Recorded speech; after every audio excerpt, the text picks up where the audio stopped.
Dear student, welcome back to the lecture 3 on collision. Lecture 2 ਦੇ ਵਿੱਚ ਅਸੀਂ final velocities body A ਤੇ body B ਦੀ ਅਸੀਂ calculate ਕਰ ਲਈ ਸੀ ਕਿ ਜਦੋਂ ਇਲਾਸਟਿਕ ਕੋਲਿਜ਼ਨ ਹੋਏਗੀ ਤੇ A body the final velocity ਵੀ ਅਸੀਂ find out ਕੀਤੀ ਤੇ ਜਿਹੜੀ ਬਾਡੀ B ਸੀ ਉਹਦੀ ਵੀ ਅਸੀਂ ਫਾਈਨਲ ਵੈਲੋਸਿਟੀਜ਼ ਜਿਹੜੀ ਆਪਾਂ ਕੈਲਕੂਲੇਟ ਕੀਤੀਆਂ। ਉਸ ਤੋਂ ਬਾਅਦ ਅਸੀਂ ਇੱਕ ਸਪੈਸ਼ਲ ਕੇਸ ਕੀਤਾ ਸੀਗਾ ਕਿ ਮੰਨ ਲਓ ਜਿਹੜੀਆਂ ਦੋ ਬਾਡੀਜ਼ ਆਪਸ ਵਿੱਚ ਕੋਲਾਈਡ ਕਰ ਰਹੀਆਂ ਨੇ, ਮੰਨ ਲਓ ਉਹਨਾਂ ਦਾ ਜਿਹੜਾ ਮਾਸ ਜਿਹੜਾ ਹੈ ਉਹ ਇਕੁਅਲ ਹੈ। ਜਦੋਂ ਉਹਨਾਂ ਦੇ ਮਾਸਿਸ ਇਕੁਅਲ ਕਰਕੇ ਅਸੀਂ ਇਹਨਾਂ ਫਾਰਮੂਲਿਆਂ ਦੇ ਵਿੱਚ ਪੁੱਟ ਕੀਤਾ ਸੀ ਤੇ ਸਾਡੇ ਕੋਲ ਜਿਹੜਾ ਰਿਜ਼ਲਟ ਆਇਆ ਸੀਗਾ ਉੱਥੋਂ ਪਤਾ ਲੱਗਾ ਕਿ ਜੇਕਰ ਦੋ ਬਾਡੀਜ਼ ਜਿਨ੍ਹਾਂ ਦਾ ਮਾਸ ਸੇਮ ਹੈ ਦੇ ਕੋਲਾਈਡ, ਜੇ ਉਹ ਕੋਲਾਈਡ ਕਰਦੀਆਂ ਨੇ ਇਲਾਸਟਿਕਲੀ, then after collision they will interchange their velocities, ਉਹ ਆਪਣੀਆਂ velocities ਜਿਹੜੀਆਂ ਨੇ ਇੰਟਰਚੇਂਜ ਕਰ ਲੈਣਗੀਆਂ। ਇੱਥੇ ਤੱਕ ਅਸੀਂ ਕਲੀਅਰ ਕੀਤਾ।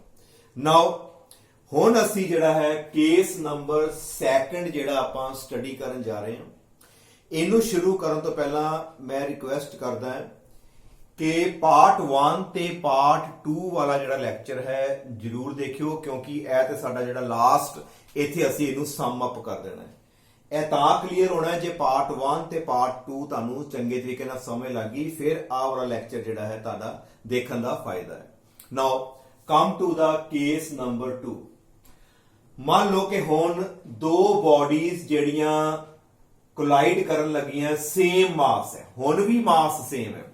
ਕੇਸ ਨੰਬਰ 1 ਦੇ ਵਿੱਚ ਵੀ ਮਾਸ ਸੇਮ ਸੀ, ਹੁਣ ਵੀ ਸਾਡੀ ਦੋਨਾਂ ਬਾਡੀ ਦਾ ਮਾਸ ਸੇਮ ਹੈ, ਬਟ ਇੱਕ ਫਰਕ ਹੈ ਕਿ ਜਿਹੜੀ ਸਾਡੀ ਟਾਰਗੇਟ ਬਾਡੀ ਹੈ, ਟਾਰਗੇਟ ਬਾਡੀ ਉਹ ਹੁੰਦੀ ਹੈ ਜਿਹਨੂੰ ਟੱਕਰ ਵੱਜੇਗੀ। ਹੁਣ ਇਸ ਡਾਇਗਰਾਮ ਦੇ ਵਿੱਚ ਦੇਖੋ, ਇੱਕ ਬਾਡੀ ਹੈ A, ਇੱਕ ਬਾਡੀ ਹੈਗੀ ਹੈ ਸਾਡੇ ਕੋਲ B। A ਨੇ ਟੱਕਰ ਮਾਰਨੀ ਹੈ B ਨੂੰ, ਇਹਦਾ ਮਤਲਬ ਜਿਹੜੀ ਮੇਰੀ B ਬਾਡੀ ਹੈ it is called target body. ਤੇ ਜੇ ਮੈਂ ਚੌਕ ਨੂੰ ਬਲੈਕ ਬੋਰਡ ਤੇ ਮਾਰਦਾ ਤੇ ਮੇਰਾ ਟਾਰਗੇਟ ਕੀ ਹੈਗਾ? Blackboard. ਇਹ ਮੇਰੀ ਟਾਰਗੇਟ ਬਾਡੀ। A ਬਾਡੀ ਦਾ ਮਾਸ M, B ਬਾਡੀ ਦਾ ਮਾਸ ਵੀ M ਹੈ। ਕਹਿਣ ਦਾ ਮਤਲਬ ਦੋਨੋਂ ਬਾਡੀਜ਼ ਜਿਨ੍ਹਾਂ ਵਿੱਚ ਟੱਕਰ ਹੋਣੀ ਹੈ, ਜਿਨ੍ਹਾਂ ਵਿੱਚ ਕੋਲਿਜ਼ਨ ਹੋਣੀ ਹੈ, ਦੋਨਾਂ ਦੇ ਮਾਸ ਜਿਹੜੇ ਨੇ ਸੇਮ ਨੇ। ਬਟ ਇੱਕ ਕੰਡੀਸ਼ਨ ਹੋਰ ਲਗਾਤੀ, and target body is at rest. ਜਿਹੜੀ ਮੇਰੀ ਟਾਰਗੇਟ ਬਾਡੀ ਹੈ ਉਹ ਰੈਸਟ ਵਿੱਚ ਹੈਗੀ ਹੈ, ਉਹ ਮੇਰੀ ਬਾਡੀ ਰੈਸਟ ਵਿੱਚ ਪਈ ਹੈ। ਕਹਿਣ ਦਾ ਮਤਲਬ ਜਿਸ ਤਰ੍ਹਾਂ ਜਿਹੜੇ ਬੱਚੇ ਹੁੰਦੇ ਨੇ ਛੋਟੇ, ਉਹ ਬਰੰਟੇ ਖੇਡਦੇ ਨੇ। ਮੰਨ ਲਓ ਵੀ ਜਿਹੜੇ ਦੋ ਗਲਾਸ ਦੇ ਬਾਲਸ ਨੇ ਜਿਹਨੂੰ ਬਰੰਟੇ ਬੋਲਦੇ ਆ, ਇੱਕ ਬਰੰਟਾ ਜਿਹੜਾ ਅੱਗੇ ਪਿਆ ਗਰਾਊਂਡ ਤੇ ਦੂਸਰਾ ਬੱਚਾ ਜਿਹੜਾ ਉਹਨੂੰ ਮਾਰਨ ਲੱਗਾ। ਦੋਨਾਂ ਦਾ ਮੰਨ ਲਓ ਜਿਹੜਾ ਮਾਸ ਹੈ ਉਹ ਸੇਮ ਹੈ। ਜਿਹੜਾ ਬਰੰਟਾ ਅੱਗੇ ਪਿਆ ਉਹ ਟਾਰਗੇਟ ਹੈ ਤੇ ਜਿਹੜਾ ਅਸੀਂ ਉੱਤੇ ਮਾਰਨ ਲੱਗੇ ਆ, ਜਿਹਨੇ ਟੱਕਰ ਮਾਰਨੀ ਹੈ, ਉਹ ਸਾਡਾ A ਤੇ ਜਿਹੜਾ ਰੈਸਟ ਵਿੱਚ ਪਿਆ ਉਹ ਸਾਡਾ B ਹੈ। ਦੋਨਾਂ ਦੇ ਮਾਸਿਸ ਮੰਨ ਲਏ ਆਪਾਂ ਕੀ ਹੈਗੇ ਨੇ? ਸੇਮ। ਇਸ ਤਰ੍ਹਾਂ ਦੇ ਕੇਸ ਵਿੱਚ ਕੀ ਹੋਏਗਾ, ਕੀ ਸਾਡਾ ਰਿਜ਼ਲਟ ਨਿਕਲੇਗਾ, ਆਓ ਇਹਦੇ ਬਾਰੇ ਆਪਾਂ ਡਿਸਕਸ ਕਰਦੇ ਹਾਂ। ਨਾਓ ਟਾਰਗੇਟ ਬਾਡੀ ਮੇਰੀ ਰੈਸਟ ਵਿੱਚ ਹੈ ਤੇ ਇਹਦਾ ਮਤਲਬ U2 ਦੀ ਵੈਲਿਊ ਕਿੰਨੀ ਹੋ ਗਈ? 0, ਕਿਉਂਕਿ ਇਹ ਤੇ ਰੈਸਟ ਵਿੱਚ ਹੈ, ਉਹਦੀ ਇਨੀਸ਼ੀਅਲ ਵੈਲੋਸਿਟੀ ਕਿੰਨੀ ਹੋਏਗੀ? 0। ਨਾਓ ਪਹਿਲਾਂ ਅਸੀਂ ਫਾਈਂਡ ਕਰਾਂਗੇ V1। ਜਿੱਥੇ ਜਿੱਥੇ M1 M2 ਹੈ ਉੱਥੇ M ਭਰ ਦੋ। ਨਾਓ M1 ਤੇ M2 ਦੀ ਜਗ੍ਹਾ ਤੇ ਅਸੀਂ M ਲਗਾਵਾਂਗੇ ਤੇ M M ਪਹਿਲਾਂ ਵੀ ਡਿਸਕਸ ਕੀਤਾ, ਉਹ ਸਾਡਾ ਕਿੰਨਾ ਹੋ ਗਿਆ? ਸਾਰਾ 0 ਤੇ ਪਲੱਸ ਸਾਡੇ ਕੋਲ ਕੀ ਆਏਗਾ? 2 ਤੇ M2 ਦੀ ਜਗ੍ਹਾ ਤੇ M। U2 ਕਿੰਨਾ ਹੈ? ਸਾਡੇ ਕੋਲ ਤੇ U2 ਵੀ 0 ਹੈ, ਕਿਉਂਕਿ ਮੇਰੀ ਤੇ ਟਾਰਗੇਟ ਬਾਡੀ ਹੈ ਹੀ ਕਾਹਦੇ ਵਿੱਚ ਹੈ? ਰੈਸਟ ਵਿੱਚ ਹੈ। ਇਹਦਾ ਮਤਲਬ ਜਿਹੜੀ ਸਾਡਾ U2 ਦੀ ਵੈਲਿਊ ਕਿੰਨੀ? 0। ਇਥੇ ਆ 0 ਹੋਣ ਕਰਕੇ ਸਾਡੇ ਕੋਲ ਜਿਹੜਾ ਹੈ ਸਾਰੇ ਦਾ ਸਾਰਾ ਰਿਜ਼ਲਟ ਜਿਹੜਾ ਹੈ ਉਹ ਕਿੰਨਾ ਆ ਜਾਏਗਾ? ਸਾਡੇ ਕੋਲ 0। ਥੱਲੇ ਲਿਖਣ ਦੀ ਕੋਈ ਲੋੜ ਨਹੀਂ ਹੈ, ਕਿਉਂਕਿ ਥੱਲੇ ਜੇ ਲਿਖ ਵੀ ਲਓਗੇ ਤੇ ਇਹ ਸਾਰਾ 0 ਹੋਣ ਕਰਕੇ ਸਾਰਾ ਕੀ ਹੋ ਗਿਆ? ਸਾਡੇ ਕੋਲ 0। ਕਹਿਣ ਦਾ ਮਤਲਬ V1 ਦੀ ਵੈਲਿਊ ਕਿੰਨੀ ਆ ਗਈ? 0 ਆ ਗਈ। ਨਾਓ V1 ਹੈ ਨਾ, ਇਹਦੀ ਵੈਲਿਊ ਸਾਡੀ ਆਏਗੀ 0। ਨਾਓ ਅੱਗੇ ਕੈਲਕੂਲੇਟ ਕਰੀਏ V2 ਦੀ ਵੈਲਿਊ।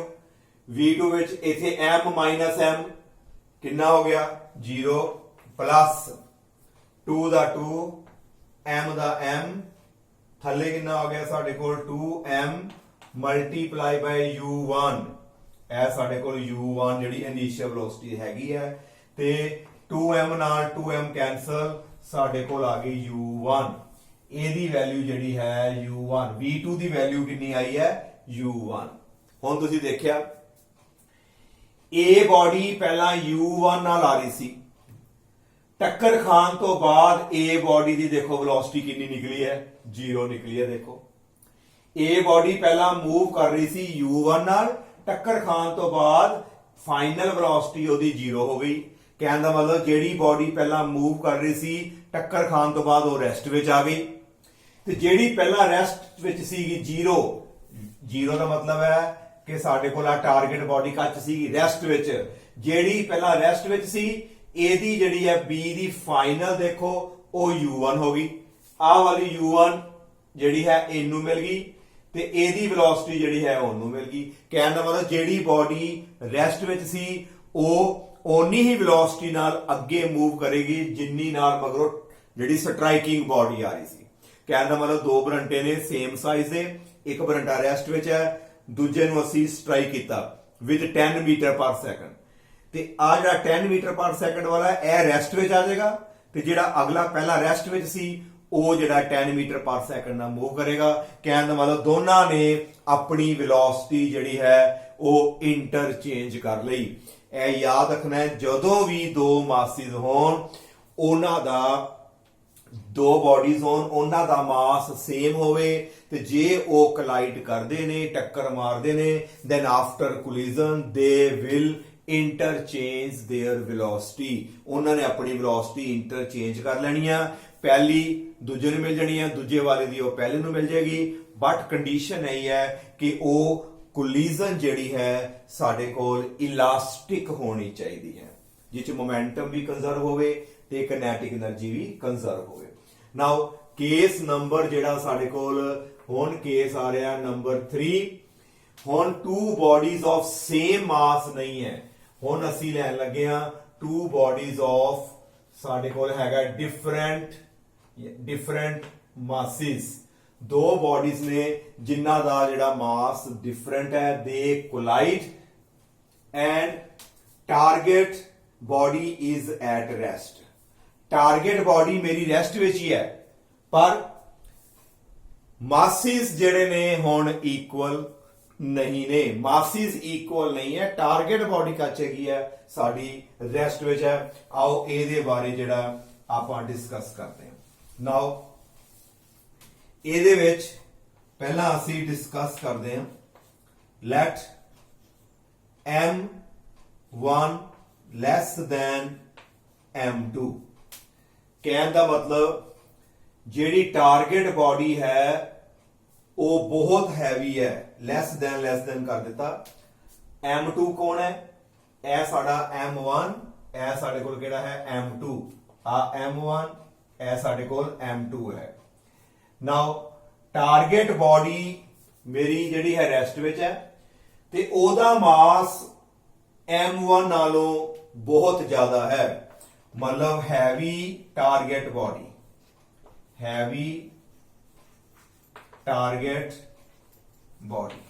ਜਿਹਦੇ ਨਾਲ ਟੱਕਰ ਹੋਣੀ ਹੈ ਬਹੁਤ ਹੈਵੀ ਹੈ। ਸਪੋਜ਼ ਅਸੀਂ ਆਪ ਜਾ ਰਹੇ ਹਾਂ ਅਸੀਂ ਸਟ੍ਰਾਈਕਿੰਗ ਬੋਡੀ ਅੱਗੇ ਟਰੱਕ ਖੜਾ ਹੈ ਸਾਡੀ ਟੱਕਰ ਜਿਹੜੀ ਹੈ ਮੰਨ ਲਓ ਟਰੱਕ ਦੇ ਨਾਲ ਹੋਣੀ ਹੈ ਤੇ ਉਹ ਟਾਰਗੇਟ ਹੈ ਸਾਡਾ ਉਹ ਕਿੰਨਾ ਹੈਵੀ ਹੈ। ਇਸ ਤਰ੍ਹਾਂ ਦਾ ਕੇਸ ਮੈਂ ਡਿਸਕਸ ਕਰਨ ਲੱਗਾ ਬੇਟਾ ਧਿਆਨ ਰੱਖਣਾ ਹੈ। ਜਦੋਂ ਸਟ੍ਰਾਈਕਿੰਗ ਬਾਡੀ ਲਾਈਟਰ ਹੋਵੇ ਤੇ ਜਿਹੜੀ ਟਾਰਗੇਟ ਹੈ ਜਿਹਦੇ ਨਾਲ ਟੱਕਰ ਹੋਣੀ ਹੈ ਬਹੁਤ ਹੈਵੀ ਹੋਵੇ ਉਦੋਂ ਕੀ ਆਏਗਾ ਰਿਜ਼ਲਟ ਦੇਖੋ ਆਪਾਂ ਡਿਸਕਸ ਕਰਦੇ ਹਾਂ। m1 ਬਹੁਤ ਵੱਡਾ ਹੈ m2 ਨਾਲੋਂ therefore we can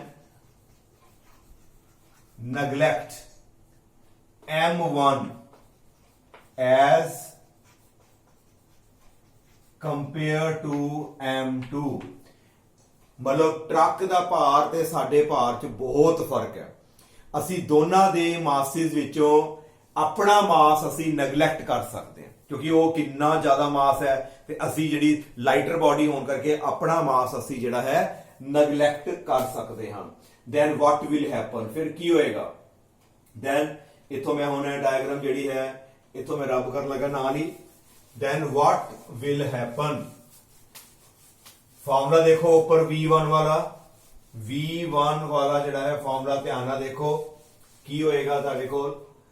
therefore V1 equal to M1 minus M2 ਤੇ ਇੱਥੇ U2 ਹੈ, U2 ਤੇ ਮੇਰਾ 0 ਹੀ ਹੈ ਕਿਉਂਕਿ ਮੇਰੀ ਟਾਰਗੇਟ ਬਾਡੀ ਕੱਚ ਹੈਗੀ ਹੈ, ਰੈਸਟ ਵਿੱਚ ਹੈਗੀ ਹੈ, ਉਹ ਤੇ 0 ਹੀ ਰਹੇਗਾ। ਹੁਣ ਦੱਸੋ ਇਹਨਾਂ ਵਿੱਚੋਂ ਕਿਹਨੂੰ ਨੈਗਲੈਕਟ ਕਰਾਂ, M1 ਨੂੰ ਕਿ M2 ਨੂੰ। we can neglect M1, M1 ਨੂੰ ਅਸੀਂ ਛੱਡ ਦਾਂਗੇ ਤੇ ਸਾਡੇ ਕੋਲ ਕਿੰਨਾ ਆਏਗਾ -M2 ਕਿਉਂਕਿ ਇਹ ਤੇ 0 ਛੱਡਦਾ ਮਤਲਬ ਇਹਨੂੰ 0 ਪੁੱਟ ਕਰਤਾ। ਡਿਵਾਈਡਡ ਬਾਈ M1 ਅਸੀਂ ਛੱਡ ਦਾਂਗੇ, ਥੱਲੇ ਆ ਗਿਆ ਸਾਡੇ ਕੋਲ M2, ਨਾਲ ਆ ਗਿਆ U1 ਪਲੱਸ 0। ਇਹ 0 ਕਿਉਂ, ਕਿਉਂਕਿ ਸਾਡੀ ਟਾਰਗੇਟ ਬਾਡੀ ਕੱਚ ਹੈਗੀ ਹੈ ਰੈਸਟ ਵਿੱਚ। ਹਾਂਜੀ ਬੇਟਾ ਕਲੀਅਰ ਹੈ, ਸਮਝ ਲੱਗ ਰਹੀ ਹੈ ਮੈਂ ਕੀ ਕਹਿ ਰਿਹਾ ਕਿ ਟੱਕਰ ਇਸ ਤਰ੍ਹਾਂ ਦੀ ਹੈ ਕਿ ਜਿਹੜੀ ਅੱਗੇ ਚੀਜ਼ ਖਲੋਤੀ ਹੈ ਜਿਹਦੇ ਨਾਲ ਟੱਕਰ ਹੋਣੀ ਹੈ, ਟਾਰਗੇਟ ਬਹੁਤ ਹੈਵੀ ਹੈ ਤੇ ਜਿਹੜੀ ਚੀਜ਼ ਨੇ ਵੱਜਣਾ ਹੈ ਉਹ ਬਹੁਤ ਹੀ ਲਾਈਟਰ ਹੈ। ਹਾਂਜੀ ਬੇਟਾ ਕਲੀਅਰ। ਆ 0 M2 ਨਾਲ M2 ਕੈਂਸਲ, ਸਾਡਾ ਆਨਸਰ ਆਏਗਾ -U1। V1 ਦੀ ਵੈਲਿਊ ਆ ਗਈ -U1। ਹੁਣ ਅਸੀਂ ਵੈਲਿਊ ਕੱਢਾਂਗੇ V2 ਦੀ।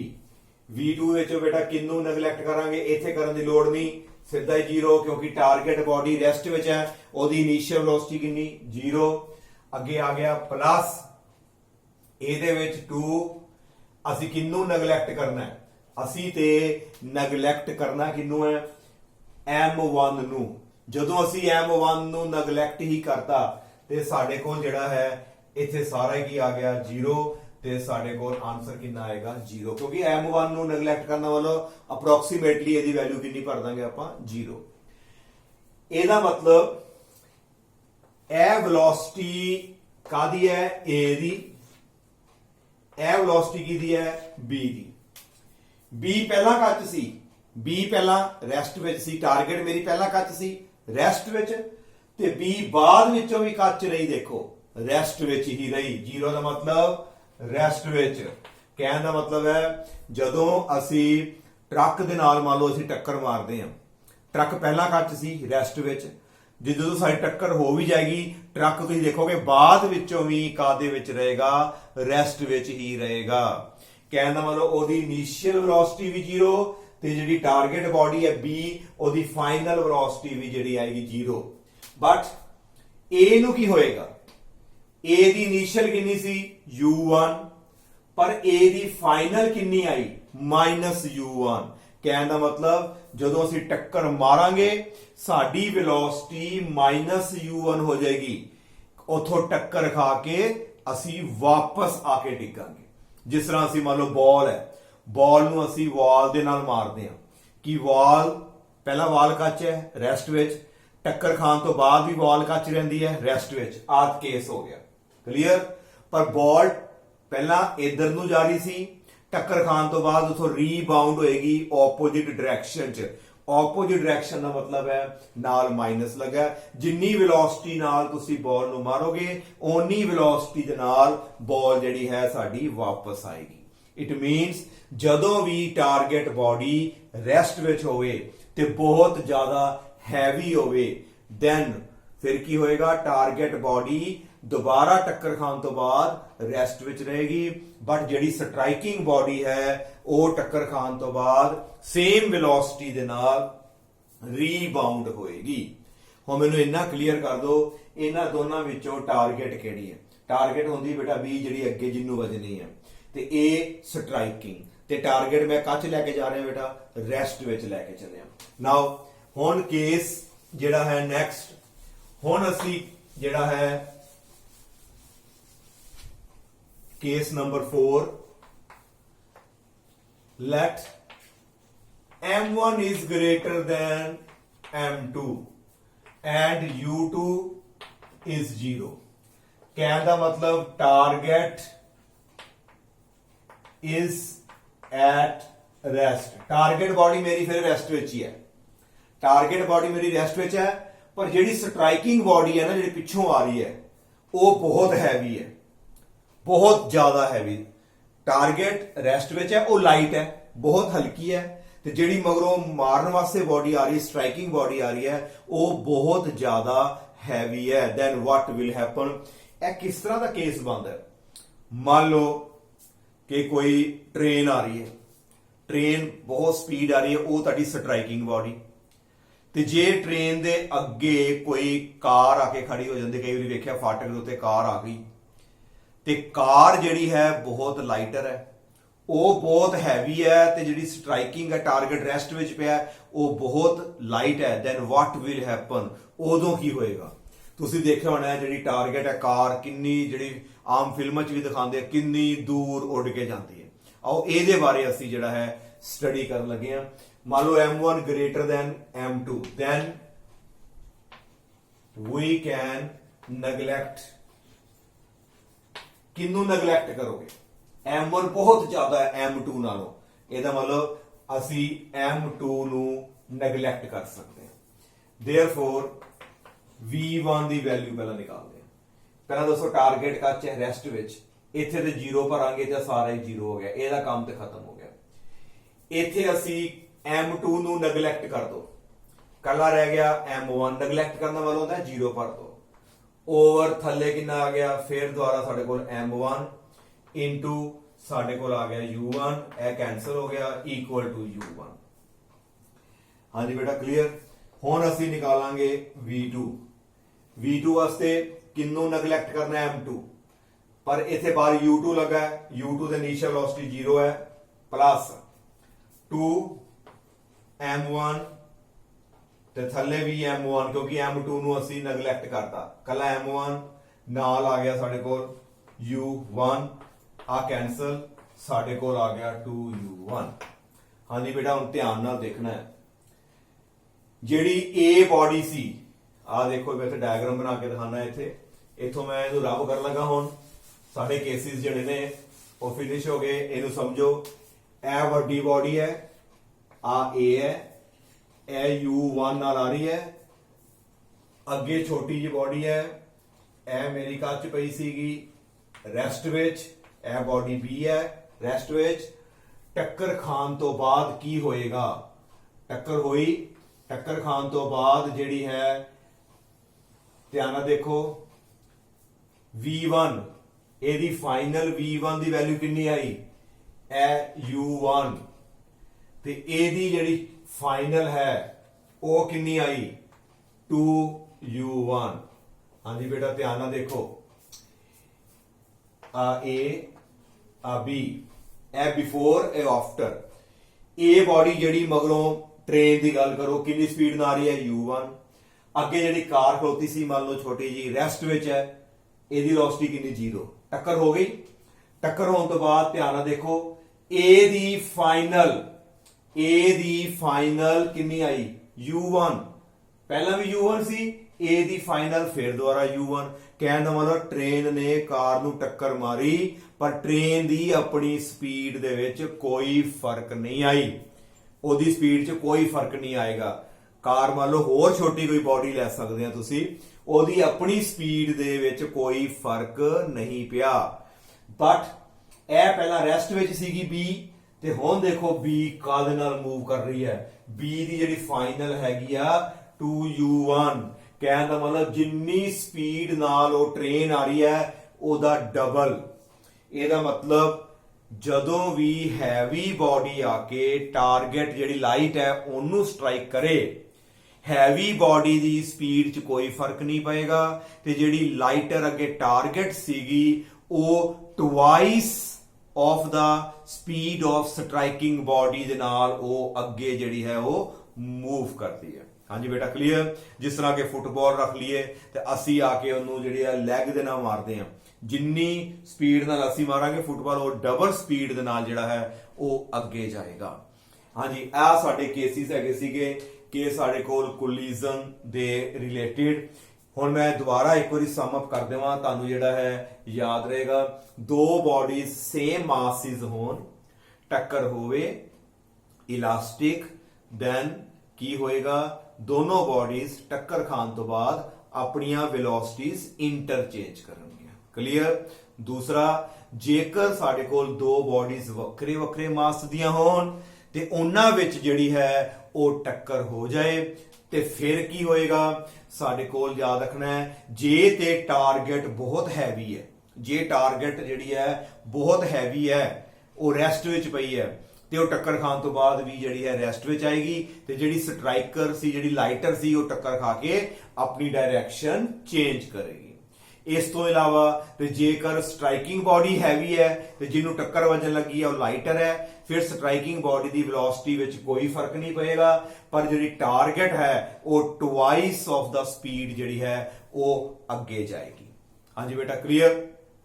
ਨਾਓ ਇੱਕ ਸਾਡੇ ਕੋਲ ਕੁਐਸਚਨ ਆਂਦਾ ਹੈ 10th ਕਲਾਸ ਦੇ ਵਿੱਚ, ਬੇਟਾ ਤੁਸੀਂ ਪੜਿਆ ਹੋਏਗਾ ਨਿਊਕਲੀਅਰ ਰਿਐਕਟਰ। ਨਿਊਕਲੀਅਰ ਰਿਐਕਟਰ ਜਿਹੜਾ ਹੈ ਜਿਹਦੇ ਨਾਲ ਅਸੀਂ ਇਲੈਕਟ੍ਰਿਸਿਟੀ ਪੈਦਾ ਕਰਦੇ ਹਾਂ with the nuclear fashion reaction ਕਰਵਾ ਕੇ, ਇਹ ਤੁਸੀਂ 10th ਕਲਾਸ ਚ ਪੜਿਆ। ਨਿਊਕਲੀਅਰ ਰਿਐਕਟਰ ਦੇ ਵਿੱਚ ਅਸੀਂ ਪੜਿਆ ਸੀਗਾ ਕਿ ਇੱਕ ਸਾਡੇ ਕੋਲ ਮੋਡਰੇਟਰ ਹੁੰਦਾ ਹੈ। ਮੋਡਰੇਟਰ ਦਾ ਕੰਮ ਹੁੰਦਾ ਹੈ ਕਿ ਜਿਹੜਾ ਨਿਊਟਰੋਨ ਹੈ ਉਹਦੀ ਸਪੀਡ ਨੂੰ ਘਟਾਉਣਾ। ਜਦੋਂ ਅਸੀਂ ਨਿਊਟਰੋਨ ਬਾਹਰੋਂ ਸਟ੍ਰਾਈਕ ਕਰਦੇ ਹਾਂ ਨਾ, ਪਹਿਲਾਂ ਸਲੋ ਨਿਊਟਰੋਨ ਮਾਰਦੇ ਹਾਂ, ਪਰ ਜਦੋਂ ਯੂਰੇਨੀਅਮ ਤੇ ਵੱਜਦਾ ਤਾਂ 3 ਨਿਊਟਰੋਨ ਨਿਕਲਦੇ ਨੇ, ਉਹ ਬਹੁਤ ਹਾਈ ਸਪੀਡ ਨਾਲ ਨਿਕਲਦੇ ਨੇ। ਉਹਨਾਂ ਦੀ ਸਪੀਡ ਨੂੰ ਘਟਾਉਣ ਵਾਸਤੇ ਸਾਨੂੰ ਮੋਡਰੇਟਰ ਜਿਹੜਾ ਹੈ ਵਰਤਣਾ ਪੈਂਦਾ। ਹੁਣ ਕੁਐਸਚਨ ਹੈ ਕਿ ਮੋਡਰੇਟਰ ਹੈਵੀ ਵਾਟਰ ਕਿਉਂ ਯੂਜ਼ ਕਰਦੇ ਆ? ਕਹਿੰਦਾ ਮਤਲਬ ਰਿਚ ਸੋਰਸ ਆਫ ਪ੍ਰੋਟੋਨ, ਉਹਨੂੰ ਅਸੀਂ ਮੋਡਰੇਟਰ ਦੇ ਤੌਰ ਤੇ ਆਪਾਂ ਯੂਜ਼ ਕਰਦੇ ਆ। ਹੁਣ ਧਿਆਨ ਨਾਲ ਸੁਣਨਾ, moderator rich source of proton ਹੁੰਦਾ ਹੈ। ਪਹਿਲੀ ਗੱਲ ਤੇ ਮੋਡਰੇਟਰ ਦਾ ਮਤਲਬ ਸਮਝ ਲਓ ਕਿ ਨਿਊਟਰੋਨ ਦੀ ਸਪੀਡ ਨੂੰ ਘਟਾਉਣ ਵਾਲਾ, ਉਹ ਹੁੰਦਾ ਹੈ ਮੋਡਰੇਟਰ। ਤੇ ਨਿਊਕਲੀਅਰ ਰਿਐਕਟਰ ਦੇ ਵਿੱਚ ਅਸੀਂ ਮੋਡਰੇਟਰ ਕਿਹੜੀ ਚੀਜ਼ ਵਰਤਦੇ ਆ? ਉਹ ਹੁੰਦਾ ਹੈ rich source of proton. Proton ਜਿਹੜਾ ਹੈ ਜਿੱਥੇ ਜ਼ਿਆਦਾ ਹੁੰਦੇ ਨੇ ਹਾਈਡਰੋਜਨ ਐਟਮਸ, ਉਹਨੂੰ ਅਸੀਂ ਵਰਤਦੇ ਆ। ਹੁਣ ਕੁਐਸਚਨ ਹੈ ਕਿ why we use proton as moderator? Rich source of proton ਕਿਉਂ ਵਰਤਦੇ ਆ ਅਸੀਂ? ਬੇਟਾ ਇਹਦਾ ਕੁਐਸਚਨ ਤੁਹਾਨੂੰ ਇੱਥੋਂ ਮਿਲੇਗਾ ਆਨਸਰ। ਪ੍ਰੋਟੋਨ ਦਾ ਤੇ ਨਿਊਟਰੋਨ ਦਾ ਮਾਸ ਬੇਟਾ ਸੇਮ ਹੁੰਦਾ ਹੈ। ਪਹਿਲੀ ਗੱਲ ਤੇ ਆਪਣੇ ਮਾਈਂਡ 'ਚ ਰੱਖੋ, ਪ੍ਰੋਟੋਨ ਤੇ ਨਿਊਟਰੋਨ both have same mass, ਦੋਨਾਂ ਦਾ ਮਾਸ ਲਗਭਗ ਸੇਮ ਹੈ। ਹਾਂਜੀ ਬੇਟਾ, ਕਲੀਅਰ। ਤੇ ਜਦੋਂ ਨਿਊਟਰੋਨ ਆਇਆ ਬੜੀ ਫਾਸਟ, ਤੇ ਅਸੀਂ ਹੁਣੇ ਪੜਿਆ ਸੀ ਕਿ ਜਦੋਂ ਦੋ ਬਾਡੀਜ਼ ਦੀ ਟੱਕਰ ਹੋਵੇ ਜਿਨ੍ਹਾਂ ਦਾ ਮਾਸ ਸੇਮ ਹੋਵੇ, ਫਿਰ ਕੀ ਹੁੰਦਾ ਹੈ ਕਿ ਟੱਕਰ ਖਾਣ ਤੋਂ ਬਾਅਦ ਬਾਡੀਜ਼ ਜਿਹੜੀਆਂ ਨੇ ਆਪਣੀਆਂ ਵੈਲੋਸਿਟੀ ਨੂੰ ਇੰਟਰਚੇਂਜ ਕਰ ਲੈਂਦੀਆਂ ਨੇ। ਹੁਣ ਅੱਗੇ ਪ੍ਰੋਟੋਨ ਹੈ, ਉਹ ਰੈਸਟ ਵਿੱਚ ਪਿਆ, ਮਗਰੋਂ ਨਿਊਟਰੋਨ ਆ ਰਿਹਾ ਬਹੁਤ ਫਾਸਟ, ਤੇ ਦੋਨਾਂ ਦਾ ਮਾਸ ਕੀ ਹੈਗਾ? ਬਿਲਕੁਲ ਸੇਮ। ਇਹਦਾ ਮਤਲਬ ਜਦੋਂ ਇਹਦੀ ਟੱਕਰ ਹੋਏਗੀ ਤੇ ਹੋਏਗਾ ਕਿ ਨਿਊਟਰੋਨ ਜਿਹੜਾ ਹੈ ਉਹ ਸਲੋ ਡਾਊਨ ਹੋ ਜਾਏਗਾ, ਤੇ ਜਿਹੜਾ ਅੱਗੇ ਪ੍ਰੋਟੋਨ ਸੀਗਾ ਰੈਸਟ ਵਿੱਚ, ਯਾਨੀ ਕਿ ਲੋ ਉਹਦੀ ਮੋਸ਼ਨ ਸੀਗੀ, ਉਹ ਜਿਹੜਾ ਹੈ ਓਨੀ ਵੈਲੋਸਿਟੀ ਨਾਲ ਅੱਗੇ ਚਲਾ ਜਾਏਗਾ। ਅਸੀਂ ਨਿਊਟਰੋਨ ਨੂੰ ਸਲੋ ਕਰ ਲਿਆ। ਹਾਂਜੀ ਬੇਟਾ, ਕਲੀਅਰ ਹੋਈ? ਇਸ ਚੀਜ਼ ਦਾ ਅਸੀਂ ਯੂਜ਼ ਕੀਤਾ। ਦੇਖੋ, ਦੋ ਬਾਡੀਜ਼ ਦਾ ਮਾਸ ਸੇਮ ਹੋਵੇ ਤੇ ਜਦੋਂ ਕੋਲੀਜ਼ਨ ਹੁੰਦੀ ਹੈ ਉਹਨਾਂ ਦੀ ਵੈਲੋਸਿਟੀ ਇੰਟਰਚੇਂਜ ਹੁੰਦੀ ਹੈ। ਹੁਣ ਪ੍ਰੋਟੋਨ ਦੀ ਸਪੀਡ ਘੱਟ ਹੈ ਤੇ ਨਿਊਟਰੋਨ ਹਾਈ ਸਪੀਡ ਨਾਲ ਆ ਰਿਹਾ। ਜਦੋਂ ਨਿਊਟਰੋਨ ਦੀ ਸਪੀਡ ਪ੍ਰੋਟੋਨ ਨਾਲ ਹੋਏਗੀ, then what will happen? They will interchange their velocity, neutron slow ਹੋ ਜਾਏਗਾ ਤੇ ਪ੍ਰੋਟੋਨ ਅੱਗੇ ਮੂਵ ਕਰ ਜਾਏਗਾ। ਇਹਦਾ ਮਤਲਬ ਅਸੀਂ that's why we use the rich source of proton। Proton ਹੀ ਕਿਉਂ ਵਰਤਿਆ? ਕਿਉਂਕਿ ਸਾਨੂੰ ਪਤਾ ਹੈ ਕਿ ਨਿਊਟਰੋਨ ਤੇ ਪ੍ਰੋਟੋਨ ਦਾ ਜਿਹੜਾ ਮਾਸ ਹੈ ਲਗਭਗ ਜਿਹੜਾ ਹੈ ਉਹ ਸੇਮ ਹੁੰਦਾ। ਆਈ ਥਿੰਕ ਕਿ ਤੁਹਾਨੂੰ ਇੱਥੋਂ ਤੱਕ ਜਿਹੜਾ ਹੈ ਉਹ ਲੈਕਚਰ ਕਲੀਅਰ ਹੋ ਗਿਆ। ਆਓ ਇਸ ਤੋਂ ਬਾਅਦ ਅਸੀਂ ਨੈਕਸਟ ਜਿਹੜਾ ਹੈ ਡਿਸਕਸ ਕਰਨ ਜਾ ਰਹੇ ਹਾਂ ਪਰਫੈਕਟਲੀ ਇਨ ਇਲਾਸਟਿਕ ਕੋਲੀਜ਼ਨ। ਪਹਿਲਾਂ ਮੈਂ ਬਲੈਕ ਬੋਰਡ ਜਿਹੜਾ ਹੈ ਸਾਫ਼ ਕਰਕੇ ਲਿਖ ਲੈਣਾ, ਫਿਰ ਅਸੀਂ ਜਿਹੜਾ ਇਸ ਨੂੰ ਡਿਸਕਸ ਕਰਦੇ ਹਾਂ। Now, the next topic is perfectly inelastic collision। Perfectly inelastic collision ਉਹ ਹੈ ਜਿਹਦੇ ਵਿੱਚ ਜਿਹੜੀ ਹੈ ਦੋ ਬਾਡੀਜ਼ ਆਪਸ ਵਿੱਚ ਜਿਹੜੀਆਂ ਨੇ ਕੋਲੀਜ਼ਨ ਤੋਂ ਬਾਅਦ ਸਟਿਕ ਟੂਗੇਦਰ, ਦੋਨੋਂ ਬਾਡੀਜ਼ ਆਪਸ ਵਿੱਚ ਜੋੜੀ ਜਾਂਦੀਆਂ ਨੇ, ਬਾਅਦ ਵਿੱਚੋਂ ਸੈਪਰੇਟ ਨਹੀਂ ਹੁੰਦੀਆਂ। ਜਿਸ ਤਰ੍ਹਾਂ ਮੈਂ ਤੁਹਾਨੂੰ ਦੱਸਿਆ ਸੀ ਕਿ ਅਸੀਂ ਜੇ ਉਤੋਂ ਆਟੇ ਦਾ ਪੇੜਾ ਸੁੱਟਦੇ ਆ ਥੱਲੇ ਜਾ ਕੇ ਉਹ ਕੋਲੀਜ਼ਨ ਤੋਂ ਬਾਅਦ ਚਿਪਕ ਗਈਆਂ, ਉਹ ਸਾਡੀ ਕੋਲੀਜ਼ਨ ਜਿਹੜੀ ਹੈ ਉਹ ਪਰਫੈਕਟਲੀ ਇਨ ਇਲਾਸਟਿਕ ਹੁੰਦੀ ਹੈ। ਤੇ ਪਰਫੈਕਟਲੀ ਇਨ ਇਲਾਸਟਿਕ ਵਿੱਚ ਕੰਪਲੀਟ ਲਾਸ ਹੋ ਜਾਂਦੀ ਹੈ ਸਾਡੀ ਕਿਨੈਟਿਕ એનર્ਜੀ ਦੀ। ਹੋਰ ਐਗਜ਼ਾਮਪਲ ਜੇ ਅਸੀਂ ਸਟੱਡੀ ਕਰੀਏ ਪਰਫੈਕਟਲੀ ਇਨ ਇਲਾਸਟਿਕ ਦੀ, ਮੰਨ ਲਓ ਵੀ ਸਾਡੇ ਕੋਲ ਇੱਕ ਰੇਲ ਹੈ, ਰੇਲ ਦੇ ਉੱਤੇ ਇੱਕ ਅਸੀਂ ਗੱਡੀ ਖੜੀ ਕਰ ਲਈ, ਜਿਹੜੀ ਟ੍ਰੇਨ ਦੀ ਪਟੜੀ ਹੈ ਉਹਦੇ ਉੱਪਰ ਗੱਡੀ ਖੜੀ ਕਰਤੀ, ਉਹ ਰੈਸਟ ਵਿੱਚ ਹੈ। ਅਸੀਂ ਬਹੁਤ ਸਪੀਡ ਨਾਲ ਭੱਜੇ ਆਏ ਤੇ ਜਦੋਂ ਅਸੀਂ ਭੱਜ ਕੇ ਉਹਦੇ ਵਿੱਚ ਛਲਾਂਗ ਮਾਰਦੇ ਹਾਂ ਟਰਾਲੀ ਦੇ ਵਿੱਚ, ਤੇ ਕੀ ਹੁੰਦਾ ਹੈ, ਟਰਾਲੀ ਤੇ ਤੁਸੀਂ ਇਕੱਠੇ ਹੋ ਗਏ and both will move with the same velocity and that velocity is called the common velocities। ਪਹਿਲਾਂ ਉਹ ਕੱਚ ਸੀ ਉਹ ਟਰਾਲੀ ਰੈਸਟ ਵਿੱਚ, ਤੁਸੀਂ ਸਟ੍ਰਾਈਕਿੰਗ ਬਾਡੀ, ਤੁਸੀਂ ਇੱਕਦਮ ਬਹੁਤ ਫਾਸਟ ਆਏ, ਤੁਹਾਡੇ ਕੋਲ ਵੈਲੋਸਿਟੀ ਸੀਗੀ ਤੇ ਤੁਸੀਂ ਜਦੋਂ ਆ ਕੇ ਇੱਕਦਮ ਜੰਪ ਕੀਤਾ, ਤੁਸੀਂ ਉਹ ਟਰਾਲੀ ਵਿੱਚ ਬੈਠ ਗਏ ਤੇ ਤੁਸੀਂ ਦੇਖੋਗੇ ਤੁਸੀਂ ਤੇ ਟਰਾਲੀ ਜਿਹੜਾ ਹੈ ਉਹ ਇਕੱਠੇ ਹੁਣ ਮੂਵ ਕਰਨਾ ਸ਼ੁਰੂ ਹੋਣਗੇ। ਉਹ ਜਿਹੜੀ ਤੁਹਾਡੀ ਦੋਨਾਂ ਦੀ ਇਕੱਠੀ ਵੈਲੋਸਿਟੀ ਜਿਹੜੀ ਹੈ ਉਹਨੂੰ ਅਸੀਂ ਬੋਲਦੇ ਹਾਂ ਕਾਮਨ ਵੈਲੋਸਿਟੀ। ਆਓ ਇਹਦੇ ਬਾਰੇ ਜਿਹੜਾ ਹੈ, ਜਦੋਂ ਅਸੀਂ ਦੋਨੋਂ ਚਿਪਕ ਗਏ, ਸਟਿਕ ਹੋ ਗਏ, ਇਹਦਾ ਮਤਲਬ ਹੈ ਸਾਡੀ ਜਿਹੜੀ ਹੈ ਪਰਫੈਕਟਲੀ ਇਨ ਇਲਾਸਟਿਕ ਜਿਹੜੀ ਹੈ ਉਹ ਕੋਲੀਜ਼ਨ ਹੈ। ਆਓ ਇਹਨੂੰ ਡਿਸਕਸ ਕਰਦੇ ਹਾਂ। when two colliding bodies stick together after collision ਤੋਂ ਬਾਅਦ ਜਿਹੜੀਆਂ ਨੇ ਜੁਆਇਨ ਹੀ ਹੋ ਗਈਆਂ and moves as a single body, ਬਾਅਦ ਜੋ ਇੱਕ ਸਿੰਗਲ ਬਾਡੀ ਬਣ ਗਈਆਂ ਵਿਦ ਕਾਮਨ ਵੈਲੋਸਿਟੀ, ਦੋਨਾਂ ਦੀ ਵੈਲੋਸਿਟੀ ਜਿਹੜੀ ਹੈ ਸੇਮ ਹੈ, ਸਿੰਗਲ ਹੋ ਗਿਆ body, and then collision is called perfectly inelastic. ਇਸ ਡਾਇਗਰਾਮ ਦੇ ਥਰੂ ਸਮਝੀਏ, ਆ ਬਾਡੀ A ਹੈ, ਇਹ ਬਾਡੀ B ਹੈ, ਇਹ ਕੱਚ ਹੈਗੀ, ਦੇਖੋ ਧਿਆਨ ਨਾਲ U2 0 ਲਿਖਣ ਦਾ ਮਤਲਬ ਹੈ ਇਹ ਰੈਸਟ ਵਿੱਚ ਹੈਗੀ ਹੈ, ਤੇ ਇਹ ਮਗਰੋਂ ਜਿਹੜੀ ਬਾਡੀ ਆ ਰਹੀ ਹੈ ਇਹਦੀ ਵੈਲੋਸਿਟੀ ਕਿੰਨੀ ਹੈ U1, ਇਹ ਬਿਫੋਰ ਕੋਲੀਜ਼ਨ ਸੀ। ਜਦੋਂ ਟੱਕਰ ਹੋਈ, ਟੱਕਰ ਖਾਣ ਤੋਂ ਬਾਅਦ ਦੇਖੋ ਦੋਨੋਂ ਜਿਹੜੀਆਂ ਨੇ ਆਪਸ ਵਿੱਚ ਸਟਿਕ ਟੂਗੇਦਰ, ਤੇ ਜਦੋਂ ਇਕੱਠੀਆਂ ਜੁੜ ਗਈਆਂ then they will move with a common velocity, ਦੋਨਾਂ ਦੀ ਵੈਲੋਸਿਟੀ ਜਿਹੜੀ ਹੈ ਸੇਮ ਹੋ ਗਈ, ਕਿੰਨੀ ਹੋ ਗਈ v। ਹਾਂਜੀ ਬੇਟਾ ਕਲੀਅਰ। ਜੇ ਹੋਰ ਐਗਜ਼ਾਮਪਲ ਦੇ ਨਾਲ ਸਮਝਣਾ ਹੈ ਤੇ ਮੰਨ ਲਓ ਵੀ ਤੁਸੀਂ ਸਕੂਟਰ ਤੇ ਜਾ ਰਹੇ ਸੀ ਜਾਂ ਕਾਰ ਵਿੱਚ ਜਾ ਰਹੇ ਸੀ ਤੇ ਅੱਗੋਂ ਇੱਕ ਕੋਈ ਲਿਫਾਫਾ ਜਿਹੜਾ ਹੈ ਤੁਹਾਡੀ ਕਾਰ ਦੇ ਉੱਤੇ ਜਿਹੜੀ ਹੈ ਵਿੰਡ ਸ਼ੀਟ, ਜਿਹੜੀ ਤੁਹਾਡੀ ਉਹ ਵਿੰਡ ਸ਼ੀਟ ਹੁੰਦੀ ਹੈ ਉਹਦੇ ਤੇ ਵੱਜਾ ਆ ਕੇ, ਸ਼ੀਸ਼ੇ ਦੇ ਉੱਤੇ ਆ ਕੇ, ਤੇ ਤੁਸੀਂ ਦੇਖੋਗੇ ਉਹ ਨਾਲ ਹੀ ਜਿਹੜਾ ਹੈ ਤੁਹਾਡੇ ਨਾਲ ਹੀ ਉਹ ਚਿਪਕ ਜਾਂਦਾ ਤੇ ਨਾਲ ਹੀ ਮੂਵ ਕਰਦਾ ਹੈ ਗੱਡੀ ਦੇ ਨਾਲ। ਹੁਣ ਕਾਰ ਦੀ ਤੇ ਉਸ ਲਿਫਾਫੇ ਦੀ ਵੈਲੋਸਿਟੀ ਜਿਹੜੀ ਹੈ ਉਹ ਸੇਮ ਹੋ ਚੁੱਕੀ ਹੈ, ਉਹ ਕਾਮਨ ਵੈਲੋਸਿਟੀ ਬਣ ਜਾਂਦੀ ਹੈ ਤੁਹਾਡੀ।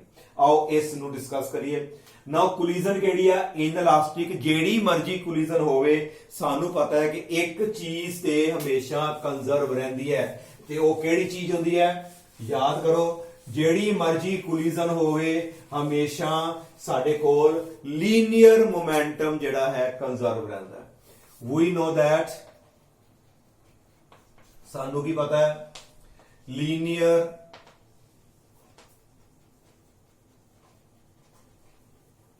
momentum is conserved। ਜੇ ਲੀਨੀਅਰ ਮੋਮੈਂਟਮ ਕੰਜ਼ਰਵਡ ਹੈ, ਇਹਦਾ ਮਤਲਬ ਜਿੰਨਾ ਟੋਟਲ ਲੀਨੀਅਰ ਮੋਮੈਂਟਮ ਪਹਿਲਾਂ ਆਏਗਾ ਉਹਨਾਂ ਬਾਅਦ ਵਿੱਚ ਹੋਏਗਾ। ਨਾਓ ਪਹਿਲਾਂ ਕਿੰਨਾ ਲੀਨੀਅਰ ਮੋਮੈਂਟਮ, ਇਹਦਾ ਕਿੰਨਾ ਹੋ ਗਿਆ, therefore m1 u1, ਇਹਦਾ ਮੋਮੈਂਟਮ m1 u1, ਇਹਦਾ ਕਿੰਨਾ ਆਏਗਾ ਕਿਉਂਕਿ ਆ ਤੇ ਰੈਸਟ ਵਿੱਚ ਹੈਗੀ ਹੈ 0। ਉਸ ਤੋਂ ਬਾਅਦ ਆਓ ਫਾਈਨਲ 'ਚ ਚਲੀਏ। ਫਾਈਨਲ ਵਿੱਚ ਟੋਟਲ ਮਾਸ ਕਿੰਨਾ ਹੋ ਗਿਆ, ਕਿਉਂਕਿ ਦੋਨੋਂ ਬਾਡੀਜ਼ ਜਿਹੜੀਆਂ ਨੇ ਉਹ ਇਕੱਠੀਆਂ ਹੀ ਹੋ ਚੁੱਕੀਆਂ ਨੇ, ਮਾਸ ਇਕੱਠਾ ਹੋ ਗਿਆ, ਕੰਬਾਈਨਡ ਟੋਟਲ ਮਾਸ ਕਿੰਨਾ ਹੋ ਗਿਆ m1 m2, ਤੇ ਸੇਮ ਸਪੀਡ ਨਾਲ ਉਹ ਮੂਵ ਕਰ ਰਹੀਆਂ ਨੇ ਕਿਉਂਕਿ ਉਹਨਾਂ ਸਿੰਗਲ ਬਾਡੀ ਬਣ ਗਈ, ਇਹ ਸਿੰਗਲ ਬਾਡੀ ਬਣ ਗਈ m1 m2 ਇੱਕ ਸਿੰਗਲ ਬਾਡੀ ਹੈ, ਤੇ ਕਿੰਨੀ ਸਪੀਡ ਨਾਲ ਜਾਣ ਲੱਗ ਪਈ ਬੇਟਾ, ਇਹ v ਸਪੀਡ ਨਾਲ ਜਾਣ ਲੱਗ ਪਈ। ਤੇ ਇਹਦੇ ਵਿੱਚੋਂ ਜਿਹੜਾ ਹੈ ਅਸੀਂ ਇਹਨੂੰ ਸੋਲਵ ਕਰਦੇ ਹਾਂ, ਤੇ ਸੋਲਵ ਕਰਕੇ ਅਸੀਂ ਇਹਦੇ ਵਿੱਚੋਂ ਵੈਲਿਊ ਨਿਕਾਲਾਂਗੇ ਸਾਡੀ v ਦੀ। Now what will be the value of v, it will be m1 u1 divided by m1 plus m2। this is the common velocity। ਇਹ ਵੈਲੋਸਿਟੀ ਹੈ ਜਿਹਦੇ ਨਾਲ ਦੋਨੋਂ ਬਾਡੀਜ਼ ਜਿਹੜੀਆਂ ਨੇ ਉਹ ਮੂਵ ਕਰਨਗੀਆਂ। ਇਹ ਕੱਲਾ ਮੋਮੈਂਟਮ ਸੀ ਪਹਿਲੇ ਦਾ, ਜਿਹੜਾ ਪਹਿਲੇ ਦਾ ਜਿਹੜੀ ਬਾਡੀ ਮਗਰੋਂ ਸਟ੍ਰਾਈਕ ਕਰ ਰਹੀ ਸੀ ਉਹਦਾ ਮੋਮੈਂਟਮ, ਡਿਵਾਈਡ ਕਰ ਦੋ ਟੋਟਲ ਮਾਸ ਦੇ ਨਾਲ, ਇਹ ਸਾਡੇ ਕੋਲ ਜਿਹੜਾ ਹੈ velocity I common velocity. this is the common velocity ਤੇ ਇਹ common velocity ਕਦੋਂ ਆਉਂਦੀ ਹੈ after perfectly inelastic collision ਜਦੋਂ perfectly inelastic collision ਹੁੰਦੀ ਹੈ ਤੇ ਸਾਡੇ ਕੋਲ ਇਹ ਵਾਲੀ ਜਿਹੜੀ velocity ਜਿਹੜੀ ਹੈ ਉਹ common velocity ਆਉਂਦੀ ਹੈ। ਆਈ ਥਿੰਕ ਤੁਹਾਨੂੰ ਅੱਜ ਦਾ ਲੈਕਚਰ ਕਲੀਅਰ ਹੋ ਗਿਆ। ਨੈਕਸਟ ਲੈਕਚਰ ਦੇ ਵਿੱਚ ਅਸੀਂ ਬੇਟਾ ਇੱਕ ਨਵਾਂ ਟੌਪਿਕ ਡਿਸਕਸ ਕਰਨਾ ਹੈ ਕੋਐਫੀਸ਼ੀਐਂਟ ਆਫ ਰੈਸਟੀਟਿਊਸ਼ਨ। ਇਹਦੇ ਨਾਲ ਹੀ ਰਿਲੇਟਡ ਹੈ, ਥੋੜਾ ਜਿਹਾ ਕੰਮ ਰਹਿ ਗਿਆ ਉਹ ਅਸੀਂ ਡਿਸਕਸ ਕਰਕੇ ਤੇ ਨਾਲ ਅਸੀਂ ਜਿਹੜਾ ਹੈ ਪਾਵਰ ਜਿਹੜਾ ਹੈ ਵਰਕ એનર્ਜੀ ਪਾਵਰ ਚੈਪਟਰ ਚੱਲ ਰਿਹਾ ਤੇ ਅਸੀਂ ਪਾਵਰ ਟੌਪਿਕ ਨੂੰ ਵੀ ਅਸੀਂ ਨਾਲ ਹੀ ਉੱਥੇ ਡਿਸਕਸ ਕਰਾਂਗੇ। Thank you.